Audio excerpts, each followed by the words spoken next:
Praise Lord. കർത്താവിൻ്റെ അതിപരിശുദ്ധ നാമം വാഴ്ത്തപ്പെടുമാറാകട്ടെ. ഈ നല്ല സമയം നമുക്ക് ദൈവസന്നിധിയിൽ കടന്നു വരുവാൻ, അല്പനേരം ദൈവസന്നിധിയിലായിരിക്കുവാൻ നൽകിയ വലിയ ഭാഗ്യത്തിനായി ദൈവത്തിന് സ്തോത്രം ചെയ്യുന്നു, സ്തുതിക്കുന്നു.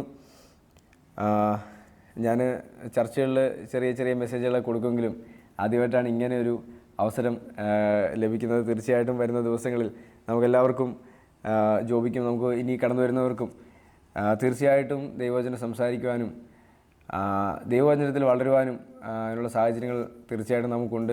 കാരണം ഇങ്ങനൊരു സാഹചര്യം തന്നെ വളരെ അനുഗ്രഹിക്കപ്പെട്ടതാണ്.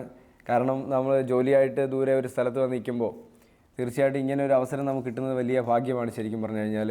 കാരണം ഒരുപാട് പേർക്ക് ഈ ഭാഗ്യമില്ലാതെ ഇപ്പോൾ ഭവനത്തിലുണ്ട്. നമുക്ക് കിട്ടിയ ഒരു ഭാഗ്യത്തിനായി ദൈവത്തെ സ്തുതിക്കുന്ന, സ്തോത്രം ചെയ്യുന്നു. നമുക്ക് അല്പനേരത്തെ ചിന്തയ്ക്കായിട്ട് വളരെ ചെറിയൊരു ചിന്ത മാത്രം പറഞ്ഞുകൊണ്ട് ദൈവസന്നിധിയിൽ ഇരിക്കുവാൻ ഞാൻ ആഗ്രഹിക്കുന്നു. അതിന് ആധാരമായിട്ട് നമുക്കൊരു വേദഭാഗം വായിക്കാം.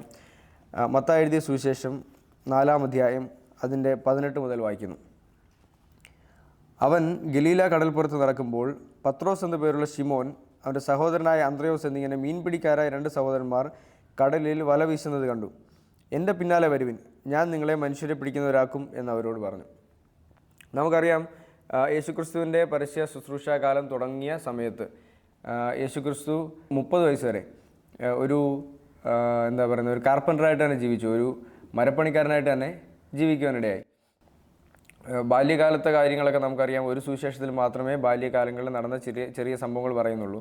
യേശുക്രിസ്തു എങ്ങനെ വളർന്നു വന്നുവെന്നും ദൈവകൃപയിൽ തന്നെ വളർന്നു വന്നുവെന്നും പറയുന്ന ഒരു സുവിശേഷം മാത്രമേ പറയുന്നുള്ളൂ. അവൻ ദേവാലയത്തിൽ പോയി ശാസ്ത്രിമാരോടും പരീക്ഷന്മാരോടും പണ്ഡിതന്മാരോടൊക്കെ സംവദിച്ചു എന്ന് പറയുന്നുണ്ട്. എന്ന് കഴിഞ്ഞാൽ അത് കഴിഞ്ഞ് കഴിഞ്ഞാൽ ഒരു 30 വയസ്സ് വരെ യേശുക്രിസ്തു തൻ്റെ പിതാവിനെ മാനുഷികമായി തൻ്റെ പിതാവിനെ സഹായിച്ചുകൊണ്ട് നാട്ടിലായിരുന്നു. എന്നിരുന്നാൽ 30-ാമത്തെ വയസ്സിൽ അദ്ദേഹം എന്ത് ചെയ്തെന്ന് വെച്ച് കഴിഞ്ഞാൽ ശുശ്രൂഷ തുടങ്ങാൻ സമയമായെന്ന് യേശുക്രിസ്തുവിന് മനസ്സിലായി, അല്ലെങ്കിൽ യേശുക്രിസ്തുവിന് അറിയാം. ഒരു 40 ദിവസം ഉപവാസം എടുത്തു.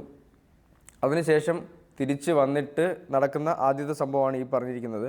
ഇതിൽ പറഞ്ഞിരിക്കുന്ന പ്രധാനപ്പെട്ടൊരു കാര്യം, ഞാൻ പറയാൻ ഉദ്ദേശിക്കുന്ന കാര്യം, എൻ്റെ പിന്നാലെ വരുവിൻ, എൻ്റെ പിന്നാലെ വരുവിനെന്ന് യേശുക്രിസ്തു ആരോടാണ് പറഞ്ഞിരിക്കുന്നത്? ആദ്യമായിട്ട് പറഞ്ഞ ശിമോൻ, അല്ലെങ്കിൽ പത്രോസും അന്ത്രയോസും, 2 സഹോദരന്മാരായിരുന്നു. ഇവരാണ് ആദ്യത്തെ ശിഷ്യന്മാർ. ഇവരോടാണ് യേശുക്രിസ്തു പറയുന്നത്, എൻ്റെ പിന്നാലെ വരുവിൻ. നാം ഒന്ന് പ്രാക്ടിക്കലി ചിന്തിച്ച് നോക്കിയാൽ യേശുക്രിസ്തുവിനെ പറ്റി ആർക്കും അറിയില്ല. യേശുക്രിസ്തു മിശിഹയാണെന്ന് വളരെ ചുരുക്കം പേർക്കേ അറിയത്തുള്ളൂ. ആർക്കൊക്കെ അറിയാം? യേശുക്രിസ്തുവിൻ്റെ അമ്മയ്ക്കറിയാം, അപ്പനറിയാം, എലിസബത്തിനറിയാം, യോഹന്നാൻ, അങ്ങനെ കുറച്ച് പേർക്ക് മാത്രമേ അറിയത്തുള്ളൂ യേശുക്രിസ്തു മിശിഹയാണ്, യേശുക്രിസ്തു പാപികളെ രക്ഷിക്കാനായിട്ട് ലോകത്തിൽ വന്ന മിശിഹയാണെന്ന് അറിയുള്ളൂ. ബാക്കി ആരും പിന്നീടും അംഗീകരിച്ചിട്ടില്ല, അന്നും അംഗീകരിക്കുന്നില്ല. വളരെ കുറച്ച് പേരെ അംഗീകരിച്ചുള്ളൂ. യേശുക്രിസ്തു സാധാരണക്കാരനായ ഒരു മനുഷ്യനാണ്, അല്ലെങ്കിൽ ഒരു കാർപ്പൻ്ററാണ്, ഒരു മരപ്പണിക്കാരൻ വന്നിട്ട് ഒരാളോട് പറയാം, എന്നെ അനുഗമിക്കുവിൻ, എൻ്റെ പിന്നാലെ വരുവിനെന്ന് പ്രാക്ടിക്കലി പറഞ്ഞു കഴിഞ്ഞാൽ എന്ത് സംഭവിക്കും? ആരും കൂടെ പോകത്തില്ല. ഇന്നത്തെ പ്രസൻറ്റ് കണ്ടീഷനിലാണെങ്കിൽ പോലും അങ്ങനെ ഒരാൾ നമ്മുടെ അടുത്ത് വന്നിട്ട് എൻ്റെ കൂടെ വരാൻ പറഞ്ഞു കഴിഞ്ഞാൽ നമ്മൾ പോകത്തില്ല, അല്ലേ? പ്രാക്ടിക്കലി ചിന്തിച്ച് കഴിഞ്ഞാൽ. പക്ഷേ അവിടെ എന്ത് സംഭവിച്ചെന്ന് ചോദിച്ചു കഴിഞ്ഞാൽ, ശിമോനും അവൻ്റെ സഹോദരനായ അന്ത്രയോസും അതും അവർ ജോലി ചെയ്തുകൊണ്ടിരിക്കുക. അവർ മീൻപിടുത്തക്കാർ ജോലി ചെയ്തുകൊണ്ടിരിക്കുക. അപ്പോൾ ഈ ജോലിക്കിടയിലാണ് വന്നിട്ട് പറയുന്നത്, എൻ്റെ പിന്നാലെ വരുവിനെന്ന് പറഞ്ഞു. അപ്പോൾ അതിൻ്റെ താഴോട്ട് വായിക്കുമ്പോൾ നമുക്കറിയാം, യേശുക്രിസ്തു ഇങ്ങനെ പറയുന്നു, ഞാൻ നിങ്ങളെ മനുഷ്യരെ പിടിക്കുന്നവരാ, നിങ്ങളിപ്പോൾ മീൻ പിടിക്കുന്നവരാ, പക്ഷേ ഞാൻ നിങ്ങളെ മനുഷ്യരെ പിടിക്കുന്നവരാക്കും എന്നും പറഞ്ഞു. താഴോട്ട് വായിക്കുമ്പോൾ ഉടനെ അവർ വല വിട്ടേച്ച് അവനെ അനുഗമിച്ചു. അത് വളരെ ശ്രദ്ധേയമാണ്. ഉടനെ അവർ വല വിട്ടേച്ച് അവനെ അനുഗമിച്ചു. അപ്പോൾ ഞാൻ ചോദിക്കട്ടെ, യേശുക്രിസ്തുവിനെ അനുഗമിക്കുക എന്ന് പറഞ്ഞു കഴിഞ്ഞാൽ ഒരു ചെറിയ കാര്യമല്ല. യേശുക്രിസ്തുവിനെ അനുഗമിക്കുക, അപ്പോൾ ഏതൊരാളെയും, ഇപ്പോൾ ലോകപരമായിട്ട് നമ്മൾ ചിന്തിച്ച് കഴിഞ്ഞാൽ അനേക ഗുരുക്കന്മാരുണ്ട്, അല്ലേ? ഗുരുക്കന്മാരെന്ന് പറയുമ്പോൾ സന്യാസി വര്യന്മാരും എല്ലാ മതവിഭാഗങ്ങളിലും ഉണ്ട്. ആ മതത്തെ മാത്രം അനുഷ്ഠിച്ച് ജീവിക്കുന്നവർ, അല്ലെങ്കിൽ പഠിപ്പിക്കുന്നവർ, ആ മതത്തെ പറ്റി പഠിപ്പിക്കുന്നവരോ അവരുടെ ജീവിതം പഠിപ്പിക്കുന്നവരൊക്കെ ഒരുപാടുണ്ടല്ലേ. പണ്ടത്തെ കാലത്ത് നമുക്കറിയാം, ഈ ഗുരുക്കന്മാരൊക്കെ ഗുരുകുല വിദ്യാഭ്യാസമായിരുന്നു, അല്ലേ? അന്ന് ശിഷ്യന്മാരുണ്ടാവും. അവരെന്താ ചെയ്യുന്നതെന്ന് ചോദിച്ചു കഴിഞ്ഞാൽ, ഈ ഗുരു പഠിപ്പിക്കുക എന്ന് പറയുമ്പോൾ ഗുരുവിൻ്റെ ജീവിതം തന്നെയായിരിക്കും പഠിപ്പിക്കുന്നത്. ഗുരു എങ്ങനെയാണോ ജീവിക്കുന്നത്, ഗുരുവിൻ്റെ സ്വഭാവം എങ്ങനെയാണോ, ഇതൊക്കെയായിരിക്കും താഴോട്ട് ശിഷ്യന്മാർക്ക് പകർന്നു വരുന്നത്. അതിൻ്റെ കൂടെ അന്നത്തെ കാലം നമുക്കറിയാം, പഠിപ്പിക്കുന്നത് ഇന്നത്തെ പോലെ കെമിസ്ട്രിയും ഫിസിക്സും ഒന്നും അല്ല പഠിപ്പിക്കുന്നത്. എന്താ പഠിപ്പിക്കുന്നത്? ജീവിതം പഠിപ്പിക്കുന്നത്, അല്ലേ? എന്താ പറയുക, നല്ല നല്ല കാര്യങ്ങൾ പറഞ്ഞു കൊടുക്കുക. ഇപ്പോൾ അന്നത്തെ കാലത്ത് ശിഷ്യന്മാർ എന്താ ചെയ്യുന്നത് വെച്ച് കഴിഞ്ഞാൽ, ഗുരുവിനെ കണ്ട് പഠിക്കുക. ഇതാണ് പ്രധാനമായിട്ടും ഈ ഒരു ഫോളോയിങ് കൊണ്ട് ഉദ്ദേശിക്കുന്നത്. അപ്പോൾ യേശുക്രിസ്തുവിനെ ഫോളോ ചെയ്യുക എന്ന് പറയുമ്പോൾ എന്താ? യേശുക്രിസ്തുവിൻ്റെ ജീവിതം അനുകരിച്ച് ജീവിതത്തിലൂടെ അല്ലെങ്കിൽ ജീവിതം എന്താ പറയുക നമ്മുടെ ജീവിതത്തിലേക്ക് പകർത്തി കടന്നു പോയല്ലേ. അപ്പോൾ ഇവിടെ ഈ ഒരു വാക്യം എന്നെ പ്രധാനമായിട്ട് എന്നെ ഇൻഫ്ലുവൻസ് ചെയ്ത് ഉടനെ അവർ വല വിട്ടേച്ച് അവനെ അനുഗമിച്ചു എന്നുള്ളതാണ്. അപ്പം പത്രോസിനും അന്ത്രയോസിനും എന്താ പറയുന്നത് ദൈവമായിട്ട് അല്ലെങ്കിൽ കർത്താവായിട്ട് അവരെ എന്താ പറയുന്നത് അവർ കർത്താവ് വിചാരിച്ചുകൊണ്ടാണ് അവർ കർത്താവിനെ അനുഗമിക്കുക. കർത്താവ് എന്ന് പറഞ്ഞു കഴിഞ്ഞാൽ പിതാവായ ദൈവം വിചാരിച്ചതുകൊണ്ടാണ് എന്താ പറയുന്നത് പത്രോസും അന്ത്രയോസും യേശുവിന് പുറകെ പോയത്. അതിന് ആ ഒരു വാക്യം വേദഭാഗത്തിൽ ഇങ്ങനെ പറയുന്നുണ്ട്, എൻ്റെ പിതാവ് വിചാരിച്ചല്ലാതെ ആരും എൻ്റെ അടുക്കലേക്ക് വരുന്നില്ല എന്ന് പറയുന്നുണ്ട് അല്ലേ. അപ്പോൾ ഇവിടെ പറഞ്ഞിരിക്കുന്നത് ഈ എന്താ പറയുന്നത് അവർ ചെയ്തുകൊണ്ടിരുന്ന ജോലി വിട്ടിട്ട് യേശുവിനെ അനുഗമിച്ചു എന്ന് പറയുന്നത്. അതിന് താഴോട്ട് വായിക്കുമ്പോഴത്തേക്ക് താഴോട്ട് പിന്നെ ഒരു സംഭവം ഉണ്ടാവും. എന്താ പറയുന്നത്, താഴോട്ട് 21-ാമത്തെ വാക്യം വായിക്കുമ്പോൾ അവിടെ നിന്ന് മുൻപോട്ട് പോയാറെ സെബദിയുടെ മകൻ യാക്കോബും അവൻ്റെ സഹോദരൻ യോഹന്നാനും എന്ന വേറെ 2 സഹോദരന്മാരെ പടകിലിരുന്ന് അപ്പനായ സെബദിയുമായി വല നന്നാക്കുന്നത് കണ്ട് അവരെയും വിളിച്ചു. അവരും ഉടനെ പടകിനെയും അപ്പനെയും വിട്ട് അവനെ അനുഗമിച്ചു. ഇതിൽ 2-ാമത്തെ വാക്യം വരുമ്പോഴത്തേക്ക് അവർ ജോലി മാത്രമല്ല അവരുടെ കുടുംബം കൂടെ അപ്പനെയും വിട്ട് അവനെ അനുഗമിച്ചു എന്നാണ് പറയുന്നത്. അവരുടെ കുടുംബം കൂടെ വിട്ടിട്ട് അവനെ അനുഗമിച്ചുകൊണ്ടിരിക്കുക.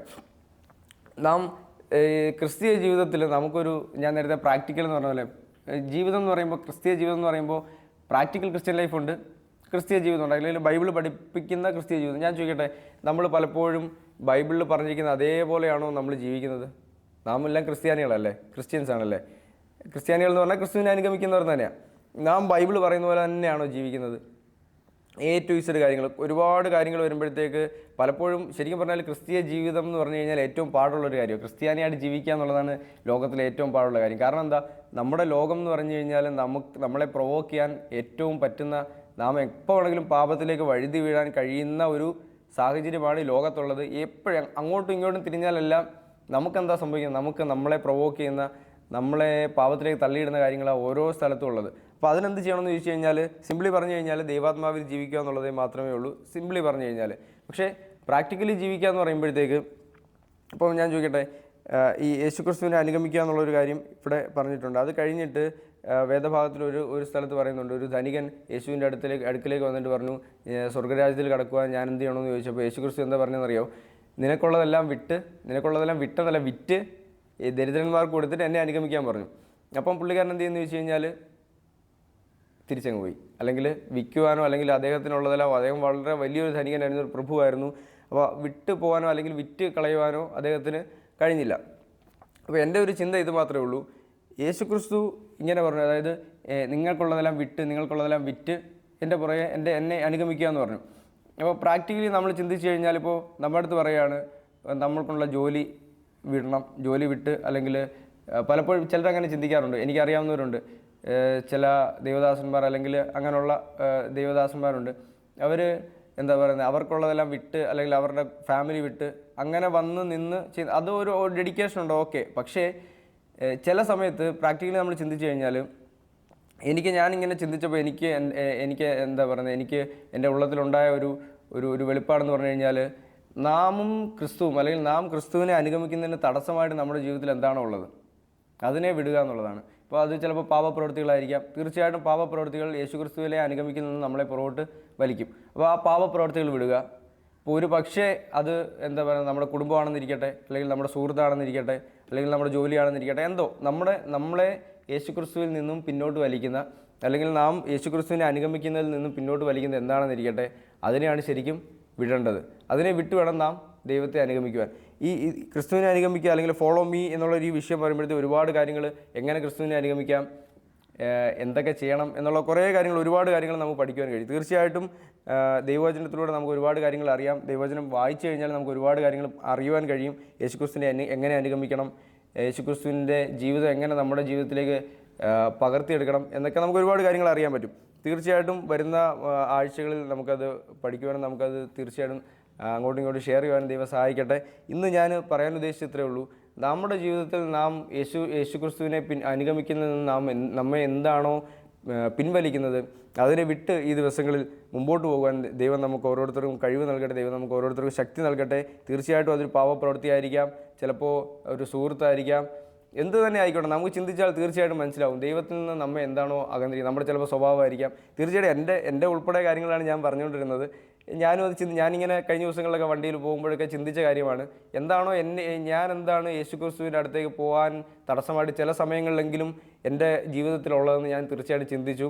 ഒരുപാട് കാര്യങ്ങളുണ്ട്, അതൊക്കെ ഇങ്ങനെ മാറ്റി മാറ്റി മാറ്റി മാറ്റി ഓരോന്നോരോന്നായിട്ട് ഇങ്ങനെ മാറ്റിക്കൊണ്ടിരിക്കുക. അതുപോലെ തന്നെ നമുക്കെല്ലാവർക്കും അങ്ങനെ ഒരു സാഹചര്യം ഈ ദിവസങ്ങൾ ഉണ്ടാകട്ടെ എന്ന് ആത്മാർത്ഥമായി പ്രാർത്ഥിച്ചുകൊണ്ട് ദൈവസന്നിധിയിൽ താഴെയിരിക്കുന്നു. ദൈവം നിങ്ങളെ ഏവരെ അനുഗ്രഹിക്കട്ടെ.